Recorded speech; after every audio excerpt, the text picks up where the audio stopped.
It is 4:34 back here at home. The Real ID deadline, it's today. Some encouraging news. Some Homeland Security says travelers will still be able to fly without one. So that's a change from just yesterday. I think it was mid-afternoon when all of a sudden Cheyenne, they made that decision that all right, we'll still take it for now.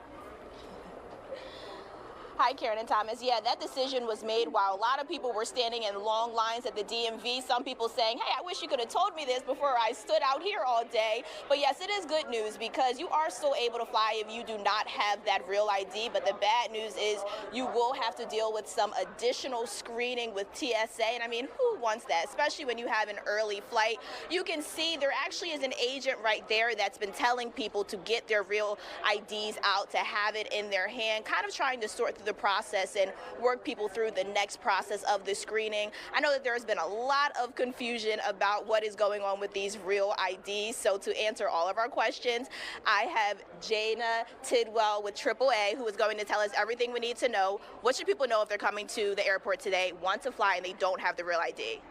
Well, hopefully they do have the Real ID, but there will be a handful of people who don't. So you want to make sure that you give yourself plenty of extra time. If you don't have the Real ID driver's license, be sure you check. Make sure if you have a passport, bring the passport. That's your golden ticket to get on any flight. A global entry ID card is also a form of a Real ID. But if you don't have any of that, be prepared for a secondary screening by TSA to verify your identity. That could take some additional time.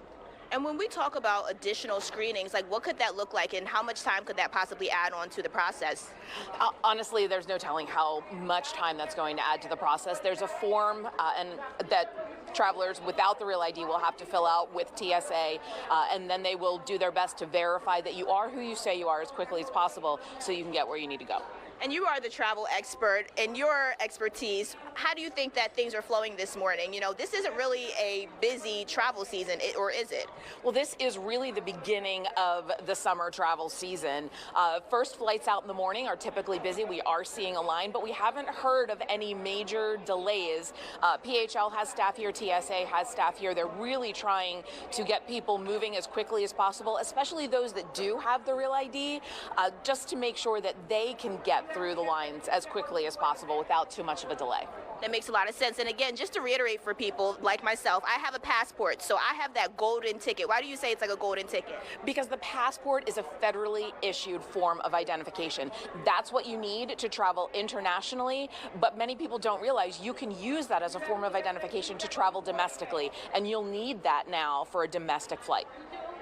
Thank you so much. I told you guys that she would have all of the information to clear up all of the confusion. Now, Karen and Thomas, I'm curious. You just heard me say that I do not have my Real ID. Not yet, Nope. But that's because I do have my passport. What about you two? Have you gotten to it yet? I have not. I'll admit I have not. I have an appointment scheduled. I think it's July of 2028. Okay. I finally was able to get one. All right, and I have a passport and the passport card, which functions the same way, so I have that in my wallet. too. But you can now get that as well. So that is a Real ID. You're good to go. Yeah. We're all in Yes. the same boat. We'll get it eventually. Cheyenne, thank you so much.